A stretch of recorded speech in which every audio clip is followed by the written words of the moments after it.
Amós capítulo 3 versículo 7, porque no hará nada Jehová el Señor sin que revele su secreto a los profetas. ¿Qué estamos estudiando en esta temporada? Estamos estudiando la línea, ¿no es cierto?, de seguimiento de la Biblia desde el Génesis hasta el Apocalipsis. Hemos avanzado bastante. Por favor, una vez más, mire a su lado izquierdo, a la línea de tiempo. El domingo pasado estuvimos hablando acerca del reino dividido, ese bloque verde donde dice Judá abajo e Israel arriba. Y allí estamos ahora, ¿ya? Allí estamos ahora. ¿Cuántos de ustedes recuerdan lo que estuvimos hablando el domingo pasado? Estuvimos hablando acerca de un reino dividido, estuvimos hablando acerca del desastre en el cual la nación de Israel se encontraba, el desastre a nivel político, social y religioso que la nación de Israel se encontró. ¿Debido a qué? Debido a que ellos pidieron un rey, ¿no es cierto? Dejaron a Dios a un lado, pidieron un rey humano para que los gobernase, para que los sacara a la guerra, para que les proveyera. El corazón de Dios se entristece y les advierte que esto no era una buena idea, pero sin embargo Dios les da el rey. Y vino el rey Saúl, el primer rey, el rey David. Después del rey David viene Salomón. Después de Salomón viene otro rey, su hijo llamado Roboam. Y de allí viene otro rebelde, ¿no es cierto?, llamado Jeroboam, que lo levantó el pueblo porque no estuvieron de acuerdo con el rey que tenían. Y allí la nación se divide debido a todas las más de 1000 mujeres, ¿no es cierto?, que el rey Salomón tenía. Dios le dice, se va a dividir el pueblo, la nación. Había guerra civil adentro de la nación, no se adoraba a Dios, no se adoraba en el templo, no se cumplía la ley que Moisés había dado, no se obedecían los 10 mandamientos que se habían dado. Había, ¿no es cierto?, orgías, había idolatría, había paganismo, había desobediencia a Dios, había rebelión. A nivel de gobierno la nación estaba completamente corrupta. Oposición a los pobres, oposición a los que no tenían dinero, abuso de poder, abuso de autoridad. Había un desastre en toda la nación a nivel gubernamental, a nivel social, a nivel civil y a nivel espiritual, ni se diga. Ya todos aquellos que venían a adorar al templo con sus sacrificios era todo un desastre, se trataban mal, se engañaban, ¿no es cierto? Todo un problema. Eso es lo que ocurre, ¿no es cierto?, cuando se divide una nación, cuando se divide una iglesia, cuando se divide una familia, cuando se divide un hogar, cuando se dividen los hijos, cuando se divide una empresa, cuando se divide. Lleve esto a cualquier contexto. En cuanto hay división, hablamos el domingo pasado que esa es la obra más trágica que Satanás, el diablo, hace: dividir, separar. La obra que el diablo hace más trágica es eso: separar, dividir, causar desastres. Y ese fue en este momento el estado en el que el país de Israel, porque Israel en el Antiguo Testamento era un país, era una nación, a diferencia que no tenía una constitución como la que tenemos nosotros, sino que su constitución era la ley de Dios, eran los mandamientos de Dios, Dios era su gobierno, Dios era su presidente, Dios era su líder, Dios era su rey, Dios era su Dios, Dios lo era todo. Dios era el pastor de esa gran nación. Y en este momento la nación está completamente separada, completamente dividida. Y hoy día quiero que hablemos acerca de los profetas. Vamos a hablar acerca de los profetas. ¿Por qué vamos a hablar acerca de los profetas? Porque los profetas fueron los caballos de guerra, fueron los caballos de batalla. Los profetas fueron el arma, el instrumento que Dios usó para ir y hablar a una nación que estaba completamente en caos. Bien, Claudio. En caos, en desastre, en división. Y Dios dice, ¿cómo hago para que mi pueblo vuelva a mí? ¿Cómo hago para ordenar esta situación? Los reinos se dividieron. 20 reyes reinaron en el reino del norte. Casi otros 20 reyes reinaron en el reino del sur. Y Dios dice, en mi corazón nunca estuvo el deseo que hubiesen tantos reyes malos, siendo yo el único rey de mi pueblo. Y eso nos habla a nosotros de que Jesús es el único rey que sabe gobernar sobre una nación. Solo Dios sabe gobernar en nuestras vidas, en el cuerpo de Cristo. Por eso Él es la cabeza y nosotros somos el cuerpo. Pero Dios envía a sus profetas. Y el texto que acabamos de leer en Amós 3:7 es el texto que simboliza el mensaje de Dios. Dios no hizo nada en este tiempo sin antes revelárselo a sus profetas, a sus fieles. Por lo tanto, el mensaje de los profetas a una nación en caos, a una nación dividida, es el siguiente: vuelvan a mí. Es un llamado al pueblo al arrepentimiento. Es un llamado a conviértanse a mí, vuélvanse a mí, dejen sus malos caminos, vuelvan a su primer amor, vuelvan a la fuente, vuelvan al orden, vuelvan al Padre, vuelvan a su Dios, dejen las maldades, dejen el pecado, dejen la idolatría, dejen y vuelvan a mí. Vuelvan a mí, vuelvan a mí. Es un llamado al arrepentimiento. Ese fue el mensaje de los profetas, un llamado al arrepentimiento. Vuelvan a mí, vuelvan a mí. Dios manda a sus profetas en un tiempo de desastre, en un tiempo dividido.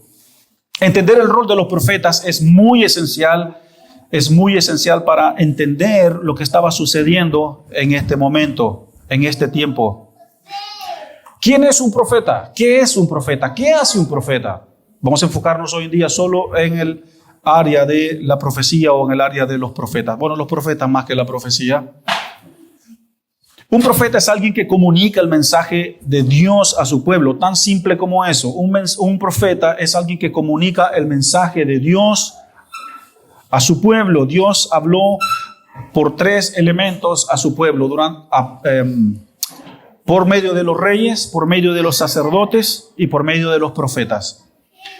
Lo primero que hubo fue sacerdotes. Dios levanta el sistema sacrificial y estos sacerdotes para este tiempo de Israel se corrompieron, se habían corrompido. Después Dios levanta, ¿no es cierto?, a los reyes, porque ellos pidieron rey, no es que haya sido iniciativa de Dios que lo haya levantado. Y para el tiempo de los reyes estaban completamente apartados de Dios. Entonces, si Dios había escogido a los sacerdotes, si Dios había escogido a los reyes para hablar a su pueblo, ¿por medio de quién iba a hablar si estos estaban corrompidos? Claro, Dios puede usar cualquier persona para hacerlo. Y es allí donde entran, ¿no es cierto?, en acción los profetas. El profeta tenía que tener simplemente un llamado de Dios para ir, ¿no es cierto?, y decir el mensaje y dar el mensaje. El rol de los profetas era ser la voz de Dios. El rol de los profetas era ser la ley de Dios, la ley que Dios le dio a Moisés, pero esa ley ya no la respetaban, ya no la escuchaban. Ama, ¿no es cierto?, a Dios sobre todas las cosas. No tendrás ídolos, no tendrás otros dioses. A nadie le importaban esos mandamientos en este tiempo. Entonces el profeta venía y hablaba con todos los ancianos o hablaba con todo, ¿no es cierto?, el pueblo y decía: vuelvan a Dios, están en desobediencia, están en rebelión, cumplan la ley de Dios, van a venir serias consecuencias. Y nadie escuchaba, nadie decía nada, todos ignoraban el mensaje de estos profetas. Hablemos de 3 formas como los profetas decían, ¿no es cierto?, su mensaje o ejercían el mensaje de Dios. Uno era de forma escrita. De forma escrita. ¿Qué significa de forma escrita? Bueno, a través de todos los escritos que están en los libros de los profetas. En la Biblia tenemos los profetas mayores y los profetas menores. Los profetas mayores no es porque sean mayores de edad y los menores son menores de edad, no, sino que se refiere a los profetas mayores porque son libros más grandes, como por ejemplo Isaías, Jeremías, como por ejemplo también Ezequiel o el libro de Daniel. Son considerados como los profetas mayores porque ministraron durante más tiempo, entonces fue mayor su ministerio, fue mayor su mensaje, por eso son los profetas mayores. Y los profetas menores son aquellos que tienen libros, ¿no es cierto?, más pequeños, como Amós, Oseas, Habacuc, Joel, Jonás, etcétera, porque fueron más pequeños. El ministerio de ellos de cierta forma fue entonces mayores y menores. Pero la primera forma como ellos de cierta forma, ¿no es cierto?, hablaban o daban este mensaje de Dios de una forma escrita. Segundo punto, de una forma hablada. Ellos hablaban y nunca de lo que hablaron escribieron algo, sino que quizás a lo mejor fueron otros que escribieron acerca de ellos. Y ellos hablaban su mensaje. Hay otros profetas que no tienen un libro en la Biblia, como el profeta Elías, el profeta Eliseo. Ellos no tienen un libro en la Biblia, pero alguien más escribió acerca de ellos. Una forma, la tercera forma como también ellos hablaban era de forma actuada. Ellos actuaban. Ezequiel, por ejemplo, el profeta Ezequiel, Dios le dijo que se acostase 390 días sobre el lado izquierdo para dormir y 40 días sobre el lado derecho, y eso simbolizaba los años, ¿no es cierto?, de castigo que le iban a venir a Judá. El profeta Isaías, por ejemplo, anduvo desnudo y descalzo por las calles públicas de Judá profetizando, desnudo y descalzo. Pero no es porque él perdió la cabeza y dijo, hoy en día me voy a sacar la ropa y voy a ir a predicar y voy a ir a profetizar desnudo y descalzo. No, no. Jamás se le hubiese ocurrido hacer eso a Isaías. Fue Dios quien le dijo, hácelo así. ¿Cómo reacciona un profeta de Dios cuando escucha la voz de Dios y le dice, sácate la ropa, sácate los zapatos y anda a predicar así? Pero ¿cuál es el mensaje? ¿Cuál es el propósito? El propósito es que así de desnudo está mi pueblo, así de asolado quedará mi pueblo cuando venga, ¿no es cierto?, el juicio, cuando venga el castigo. El profeta Oseas, por ejemplo, también su mensaje lo entregó de forma actuada cuando Dios le dijo que se casara con una prostituta, con una ramera. De hecho, Dios hace que la esposa verdadera de Oseas muera y él se case con una mujer ramera. Y es como, ¿qué? ¿Cómo se explica esto? ¿Cuál es el mensaje? El mensaje es que él se case con una mujer infiel. Y eso representa Dios. Oseas representaba a Dios. Oseas representaba a Dios y la mujer representaba al pueblo infiel. Porque en el tiempo de los profetas, era infiel la nación, estaba completamente en caos. Entonces este fue un poco, ¿no es cierto?, la forma como los profetas entregaron su mensaje. Y nada de lo que ellos hacían, nada de lo que ellos entregaban, lo hacían por emociones. Lo hacían porque querían hacerlo, sino que era Dios quien hablaba. Era Dios quien decía, profeta Samuel, profeta Elías, profeta Isaías, anda y di esto, anda y dile esto a mi pueblo, anda y avisa esto a mi pueblo, anda y dile a mi pueblo que si no se arrepiente, que si no se vuelve al camino, va a suceder esto, vendrá esto. Estoy retrasando mi castigo, estoy retrasando mi consecuencia. Dios, de hecho, en el tiempo de los profetas, llega un momento en el que dice, estoy cansado de arrepentirme. Me he arrepentido muchas veces. Entonces Dios retrasó hasta más no poder el juicio de Israel. Pero antes Dios avisó, antes Dios anunció, antes llamó, dijo, vengan, paren de hacer lo que están haciendo. Van a venir consecuencias. Y fueron los profetas quienes dieron este mensaje. Hubieron profetas no solo en el tiempo de los reyes en Israel, no solo en el tiempo de los reyes hubieron profetas, sino que hubieron antes, hubieron también después. Antes de los reyes ya habían profetas. De hecho, Abraham, Moisés, Samuel son considerados profetas. Durante el periodo de los reyes hubieron muchos profetas también. Durante el tiempo del exilio, que vamos a hablar el próximo domingo, ¿qué es el exilio también? Dios mandó profetas. Después del exilio, cuando ellos regresan a Jerusalén, también hubieron profetas. De hecho, el último profeta, Juan el Bautista, diciendo, allí viene Jesús, allá viene, ya lo veo, el que quita el pecado del mundo. Es decir, Dios mandó a sus mensajeros en la línea de tiempo durante muchos años, durante mucho tiempo. ¿Todo para qué? Para llevar a cabo su plan. Lucas 19:10, porque el Hijo del Hombre vino, ¿no es cierto?, a salvar lo que se había perdido. ¿Qué era lo que se había perdido? El pueblo de Israel estaba perdido. Estaba desorientado, estaba en rebelión en contra de Dios. Pero Dios manda profetas para salvarlos del juicio. Aún así no lograron escuchar, se fueron al juicio.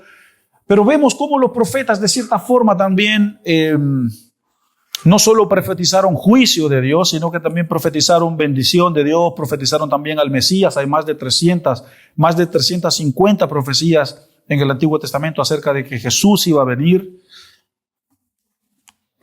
Entonces, el mayor mensaje de los profetas era: vuelvan al pacto que han hecho con Dios. Vuelvan al compromiso que tienen con Dios. Uno de los grandes elementos del mensaje de los profetas también era lo que se había dicho en Deuteronomio 18, la bendición y la maldición. Óyeme, Israel, si tú caminas por el camino de la obediencia, si tú caminas por el camino de la bendición, si tú guardas los mandamientos de Dios, si tú eres obediente y amas a Dios, la bendición te seguirá. Pero óyeme bien, Israel, si tú no haces esto, si tú no haces esto otro, si tú no haces esto otro, la maldición te alcanzará y la enfermedad te alcanzará y el juicio vendrá.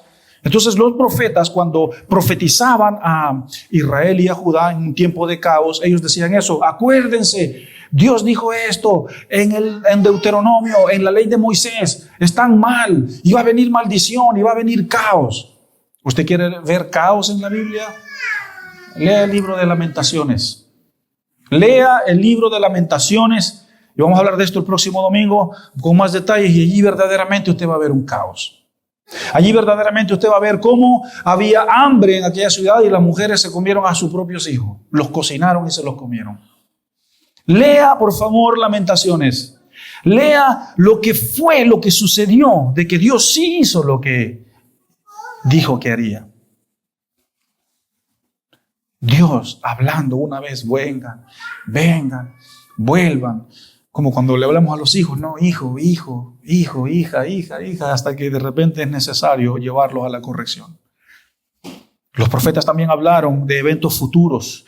Los profetas también hablaron de la venida del Espíritu Santo, hablaron de la venida del Mesías, hablaron del nacimiento de la iglesia, hablaron también de la segunda venida de Jesús, cosa que todavía no ha sucedido.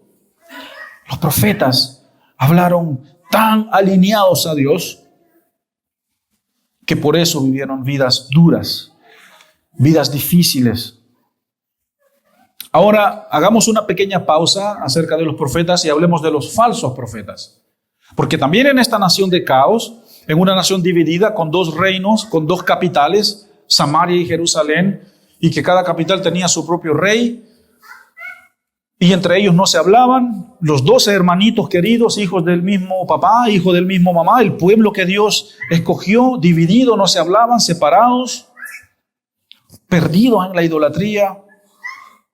También estos paganos, reyes, tenían sus profetas. Profetas, vengan, los falsos profetas. Allá anda diciendo un tal profeta Elías que no va a llover 3 días en la nación. Profetas, ¿es cierto? El rey preguntando a los falsos profetas: no, rey, no se preocupe, esas son barbaridades. Israel no está mal, Israel está bien, mire, usted está en el poder. Falsos profetas. No, que mentira, hay que matar a ese falso profeta. Eran los falsos profetas. En el tiempo de Acab y Jezabel, Jezabel tenía 450 profetas. Lea, por favor, el ministerio de Elías en el libro de Reyes, y allí usted va a ver cómo habían estos 450 profetas que eran los profetas de este rey. Eran los profetas que adoraban a Baal, y en ese tiempo solo había quedado un profeta vivo, el profeta Elías.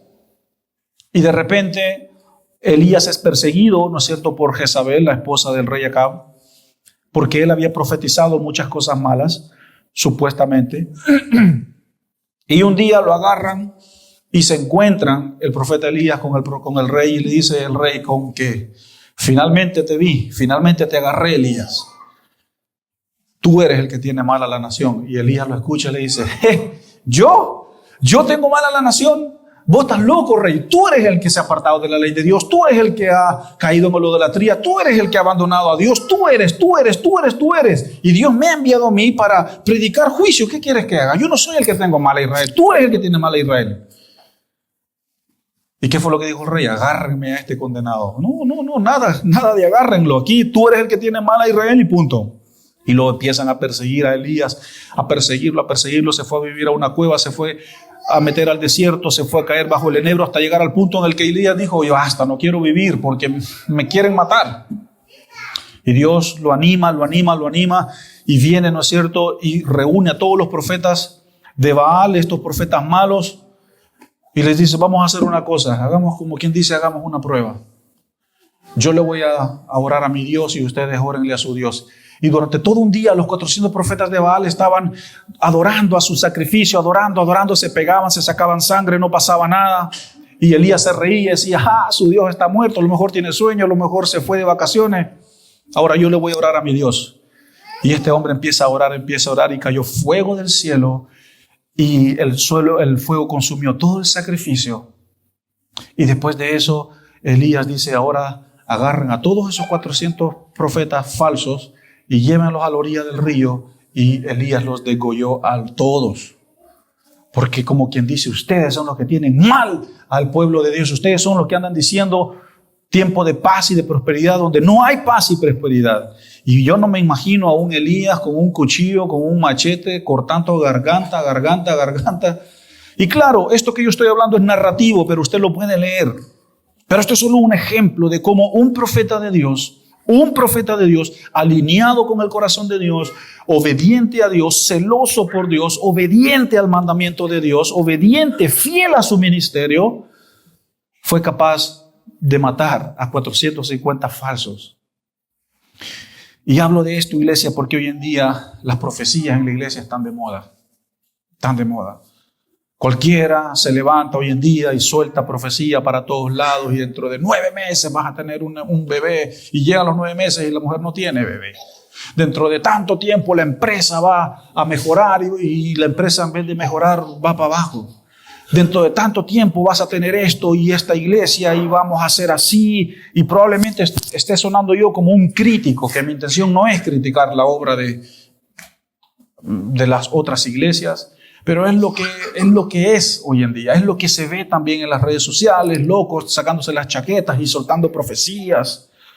Y toda la gente... Es raro que un profeta en el Antiguo Testamento iba a profetizar, bendición, van a ser abundantes, van a ser ricos. Israel ya era rico. La nación de Israel ya tenía plata, tenía oro. De hecho, en los tiempos de los reyes, en los tiempos de Salomón, era donde la plata era como los viñedos acá en la región del Maule, aquí en la sexta región. Era tan común que no necesitaban que les hablasen de prosperidad. Y Dios odia a los falsos profetas. Dios odia a los falsos profetas, y una señal de que Dios odia a los falsos profetas fue Elías matando 450 de ellos, incluyendo a los que estaban atrás de ellos, que eran Jezabel y su rey mangoneado. Y es así como funciona. Ahora, la vida de los profetas, hablemos ahora de la vida de los profetas. La vida de los profetas fue una vida sufrida, fue una vida dura. Elías se fue a sentar bajo el enebro, bajo de un árbol, y dice, Señor, basta, quítame la vida, he andado huyendo, no quiero más. Porque no es fácil estar recibiendo amenazas de muerte a cada rato, que te voy a matar, que te voy a hacer esto, que no es fácil. Una vida sufrida. Al profeta Isaías lo tiraron de cabeza en una cisterna, en un pozo. Yo he visto pozos que tienen hasta 60, 70 metros de profundidad. Imagínate tirar a alguien allí de cabeza. Porque a nadie le gustaban las profecías de los profetas, porque ellos profetizaban la verdad. Ellos decían, vuelvan a Dios, arrepiéntanse y vuelvan a Dios. Y probablemente yo suene como un pastor robusto, tradicional, hablando del arrepentimiento, pero saben, ese es el mensaje de hoy. Ese es el mensaje de hoy. Es un llamado a la iglesia al arrepentimiento. Es un llamado a la iglesia a que vuelvan a Dios, a que dejen su mal camino y vengan a Dios. Este es el llamado de Dios a la iglesia IBC, que vuelvan a Dios, que vuelvan a su primer amor, que vuelvan al camino, que vuelvan a la ley de Dios, que vuelvan a Jesús, que vuelvan a la cruz. No estoy aquí yo diciendo que yo soy un profeta y que yo estoy profetizando juicio. Yo no estoy diciendo eso. Lo que estoy diciendo es que el mensaje de Dios a través de este mensaje específico en la línea de tiempo es un llamado al arrepentimiento de su iglesia. El llamado es de Dios, no es mío. Y tampoco estoy diciendo de que si tú no vienes al camino te va a venir esto y juicio. No, cuidado. Yo doy un paso a un lado en cuanto a eso. Eso le corresponde a Dios. Pero lo que sí es cierto, iglesia, es de que hay consecuencias para la desobediencia y hay consecuencias para la obediencia. Y la vida de los profetas fue una vida sufrida. Déjenme darles un dato curioso. Cuando Elías estaba a punto de ser levantado por un carro de fuego y llevado al cielo, él tenía un profeta sucesor que era el profeta Eliseo. Y cuando ellos iban pasando el río, porque ya estaba a punto de que eso iba a suceder, Elías le dice a Eliseo, Eliseo, pide lo que quieras antes de que yo sea llevado con Dios. Y él dice, bueno, dame una doble porción de tu espíritu. Ay, Eliseo, le dice Elías, es difícil lo que has pedido. No es fácil lo que has pedido. Ahora, ¿saben por qué él dijo no es fácil lo que has pedido? No es fácil porque iba a ser, porque tener una doble unción del Espíritu de Dios significa sufrir, significa pasarla mal, significa ir donde las personas y hablar y decir así frontalmente, tú estás mal, vuelve. O sea, porque una doble unción del Espíritu es sufrir por Cristo. Y Elías a este punto ya había sufrido tanto y le dice, vos no tenés idea de lo que estás pidiendo, muchacho. Pero vamos arriba, no depende de mí. Mira, vamos a hacer una cosa, si tú me ves partiendo el cielo es porque Dios te la va a dar, no yo. Y tan sabio lo de Elías, porque Elías dice, Dios te la va a dar esa doble unción, no yo. Es Dios quien da la gracia, es Dios quien da la unción. A los maestros, a los pastores, a los misioneros, a los evangelistas, es Dios quien da la gracia, es Dios quien da la unción. Nosotros, los que nos movemos en el campo del estudio bíblico, no podemos andar anhelando la unción de Paul Washer, la unción de Billy Graham. Esa unción es de ellos, Dios se la dio a ellos. La unción de Gigi Ávila, la unción de Daniel Rebolledo, esa es la unción de ellos. Dios se la dio a ellos. Yo no tengo por qué andar celando la unción del otro. No. Si Dios me va a dar algo a mí, Dios me lo va a dar a mí. Pero yo no puedo andar envidiando la unción de otro. Y él le dijo, bueno, yo no te puedo dar esto, sino que es Dios quien te lo va a dar. Pero déjame decirte, Eliseo, obviamente Elías no dijo esto, pero es como diciendo, si tú quieres los zapatos con los que yo he caminado, prepárate. Prepárate. Y esto es lo que le dijo también Pablo a Timoteo, esfuérzate en la gracia, sufre penalidades, prepárate para sufrir. Porque un verdadero maestro de la palabra, un pastor conforme a las escrituras de Dios, un pastor, un maestro, un evangelista, un misionero que se mueve en el campo del estudio bíblico, ejerce un ministerio profético. Y para ejercer un ministerio profético, vas a ser criticado, vas a ser perseguido. Va a haber gente que no va a estar de acuerdo con tu mensaje. Vas a ser acusado, vas a ser vituperado. Pero eso es parte del ministerio profético. Por eso Elías le dijo, cosa difícil has pedido, Eliseo, pero si Dios te la da, bien. Y Dios se la dio. Dios le dio la doble unción a Eliseo. Eliseo fue un gran hombre de Dios, un gran profeta de Dios, hizo grandes hazañas. Ahora, ¿cuál es el lugar de los profetas en esa línea de tiempo? ¿Cuál es el lugar de los profetas en nuestra serie? En el plan de salvación, en el panorama bíblico. Los profetas fueron los únicos que en medio de ese caos, que desde Moisés hasta Jesús, durante 1500 años, los profetas fueron los únicos. Obviamente los que están escritos en la Biblia o los que están mencionados en la Biblia son los únicos que no se corrompieron, no se echaron para atrás, no se arrugaron y fueron. Y hoy en día las naciones no viven ni por cerca, ninguna nación, ninguno de los, ¿cuántos países son en el mundo? 180, 190, por ahí. Incluyendo quizás el Medio Oriente, ni por cerca vivimos lo que estos tipos vivieron en ese tiempo. Y aún así fueron. Y Pablo se identifica con esto hablando de los padecimientos de un apóstol. En Corintios él dice, nosotros los apóstoles somos como los profetas, hemos pasado hambre, persecución, sueño, azotes. Sin embargo, amamos más a Dios. Pablo dijo, yo preferiría estar en el cielo, yo preferiría estar en la eternidad, pero por amor a estos y por amor a la iglesia estoy acá, porque quiero escribir un par de cartas todavía. Ese es el ministerio de un profeta bíblico, un profeta que cuando abre la boca es porque Dios quiere hablar, es porque cuando Dios quiere decir algo. No aquellos que andan disparando por todos lados. Cuídense y cuidémonos de esos que sueltan profecía a lo loco. Yo una vez entré a una iglesia y me agarraron y empezaron a orar por mí y empezaron a declarar profecía de que yo estaba en pecado, que yo estaba... Y eso fue recién hace 2 años en El Salvador, cuando hicimos un viaje de vacaciones a El Salvador en el 2023. Y para mí fue tan chocante. Yo no estoy en pecado. Yo no estoy mal. Dios, ¿en base a qué se movió este tipo que oró por mí?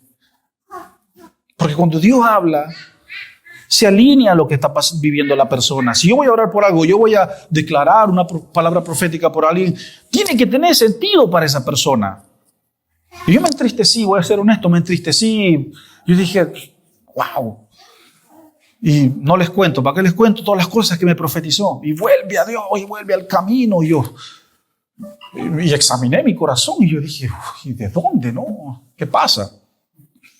Entonces, esto de soltar profecía hay que tener cuidado, porque bíblicamente hablando, lo que se profetiza es el mensaje de Dios, es recordar la ley, recordar el pacto, recordar el compromiso, más allá de bendiciones y prosperidades.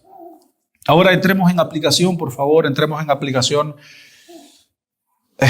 y veamos el carácter de Dios en los profetas.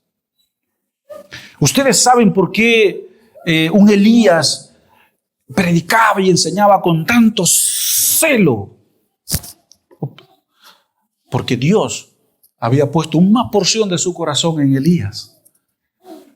Y era Dios hablándole con celo a su pueblo. ¿Por qué vemos nosotros a un Oseas amando con mucha pasión a una prostituta? Porque había una parte del corazón de Dios en Oseas que amaba a un pueblo infiel. ¿Por qué vemos nosotros en todos los profetas? Usted va a ver cosas locas, extrañas, fuera de lo común, pero era Dios poniendo una porción de su corazón en cada uno de ellos y era Dios hablando a través de ellos. Entonces, cuando los profetas estaban enojados, era porque manifestaban el enojo de Dios. Y eso lo vemos en Malaquías 1, en Jeremías 17. Cuando vemos a los profetas celosamente hablando, cuando vemos a un Elías cortando garganta, vemos el celo de Dios diciendo, ustedes tienen mal a mi pueblo. Ustedes, falsos profetas, son los que tienen confundido a mi pueblo. Por eso, vemos el celo de Dios en Elías. Vemos el enojo de Dios también, ¿no es cierto?, en algunos de ellos. Vemos como, por ejemplo, en Isaías 66:13, usted puede anotar la cita y lo puede leer después, Isaías 63:13, Dios dice, ¿no es cierto?, que Él ama a su pueblo como una mamá, como una madre, y sostiene a su hijo en su pecho y lo alimenta. Vemos en Isaías 64 cómo Dios ama también a su pueblo como un padre. Vemos también en el mismo Oseas cuando Dios dice, cuando Israel era un niño, cuando Israel era un muchacho, yo lo saqué de Egipto y con cuerdas de amor lo atraje a mí. Cuando era un muchacho yo lo amé, yo lo llamé Israel, es decir, Dios, un padre Israel, el pueblo era un niño y Dios llamando a su hijo con cuerdas de amor. ¿Y qué es lo que dice el texto? Que entre más Dios lo llamaba, más se alejaba. Entonces vemos la paternidad de Dios en los profetas, vemos el amor de Dios, el celo de Dios, el enojo de Dios. Vemos también el amor de Dios como un marido, como un esposo hacia su novia, la iglesia, que en este caso es el pueblo de Dios, en el Nuevo Testamento es la iglesia.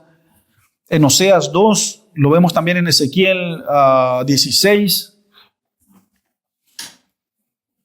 Como Dios dice que recogió a una mujer que estaba ensangrentada, que estaba manchada, que no tenía ropa, y ese era el pueblo de Israel, y Él aún así la levantó, la cuidó, la llenó de su espíritu. Es una profecía para la iglesia, que como Dios nos recogió a nosotros cuando vinimos a Él, en un estado así. Y hasta tenemos también en Sofonías, el profeta Sofonías, capítulo 3, 17, como Dios danza entre su pueblo con gozo y alegría, obviamente cuando las cosas andan bien. Entonces la aplicación de este mensaje es ver el corazón de Dios en el mover, en el actuar de los profetas. Ver a Dios en un tiempo de caos. Así que iglesia, si tú en este tiempo estás en un tiempo de caos, si tú en este tiempo estás en un tiempo de desastre, si tú en este tiempo estás en un tiempo dividido, de separación, de división, de enojo, de rabia, los hijos por aquí, por acá, el marido, y no estoy tirando juicio, no estoy siendo grosero, pero si ese es tu contexto, financieramente desordenado, espiritualmente, solo no me escuches a mí, ¿de acuerdo? No me escuches a mí, escucha el mensaje de Dios esta noche, para esta mañana, que dice que Él te ama como un padre, que Él te ama también como una madre, que Él te ama como un hijo, que Él tiene un plan de salvación para ti. Y si esto te ha llevado, ¿no es cierto?, a la desobediencia, a la rebelión, al mal camino, Dios te dice, ven a mí en arrepentimiento, ven a mí en gracia, porque evitarás consecuencias. Evitarás consecuencias si vienes a mí. Si a lo mejor tú estás en este momento en la miseria y no sabes cómo salir de la miseria física, espiritual, emocional, de todos los índoles, Dios te llama. Dios te llama y dice, ven, no vivas más en miseria, no vivas más en desastre, no vivas más en caos. Volver a Dios, volver a mí, vuelvan al camino. 2 pecados ha cometido Israel, dice Dios también en sus profecías. 2 pecados, 2 crímenes ha cometido Israel. 1, han abandonado a su Dios, su primer amor. Y 2, han excavado su propia tumba.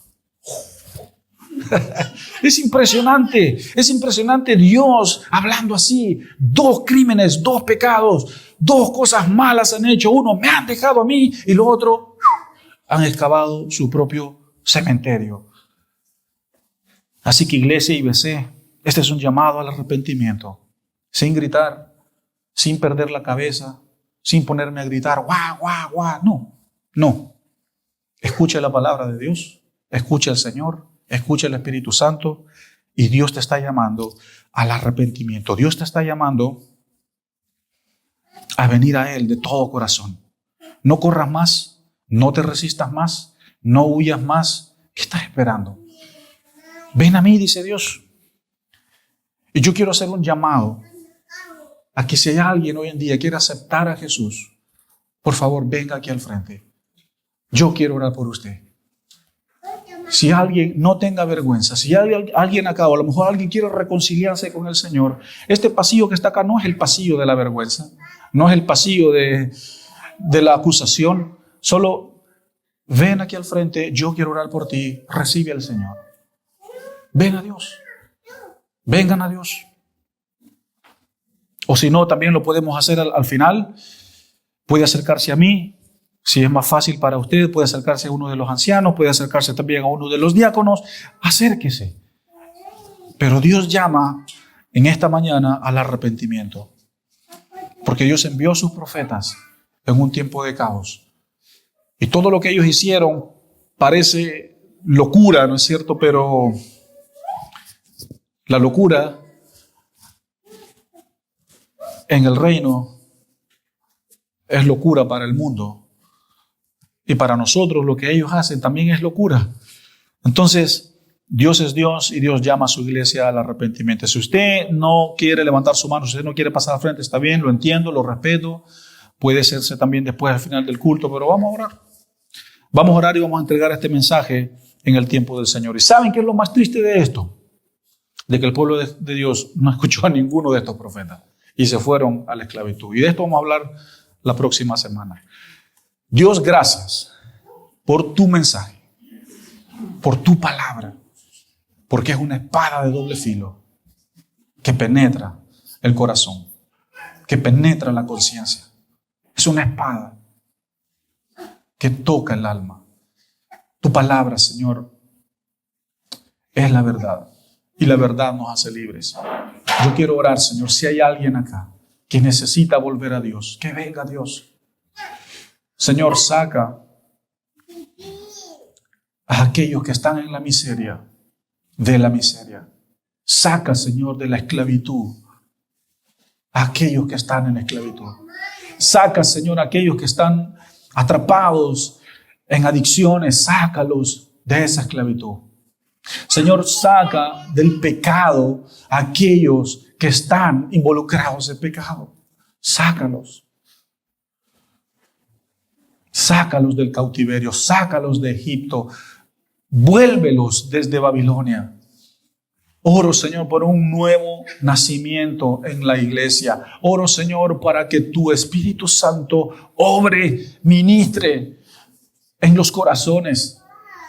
Llamamos, Señor, al arrepentimiento, llamamos a la gracia, llamamos a que vengan a la gracia, a que vengan al primer amor, a que vengan a Jesús, a que vengan a Jesús, a que vengan a sus pies. Ven a Jesús, ven a Él, abraza la cruz, abraza la verdad, abraza el sacrificio, abraza su verdad, abraza su reino, abraza su corazón. Dios quiere abrazarte, Dios quiere restaurarte, Dios quiere liberarte. Dios quiere traer liberación a tu vida. Dios quiere traer liberación a las familias, liberación a las identidades. Dios quiere liberar las mentes, la esclavitud de las mentes, la esclavitud de las conciencias, la esclavitud del corazón, la esclavitud del alma, la esclavitud del espíritu. Dios quiere romper esos yugos. Dios quiere romper esas cadenas.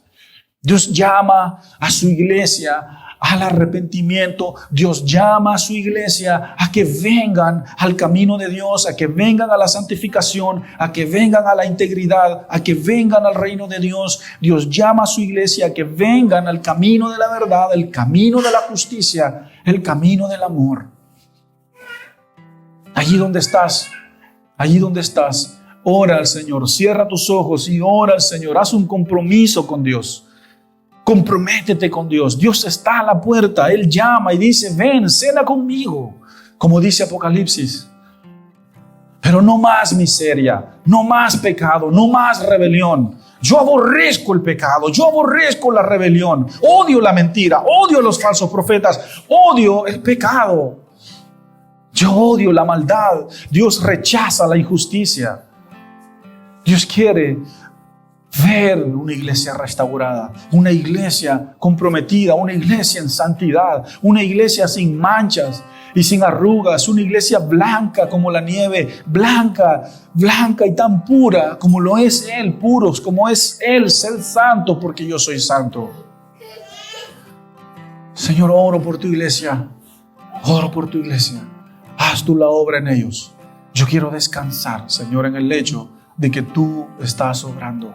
Y por medio de la fe sé que tú estás obrando, sé que tú estás hablando. En el nombre de Jesús. En el nombre de Jesús. Amén y amén. Recuerda suscribirte a nuestro canal y activa las notificaciones para que no te pierdas ninguno de nuestros sermones.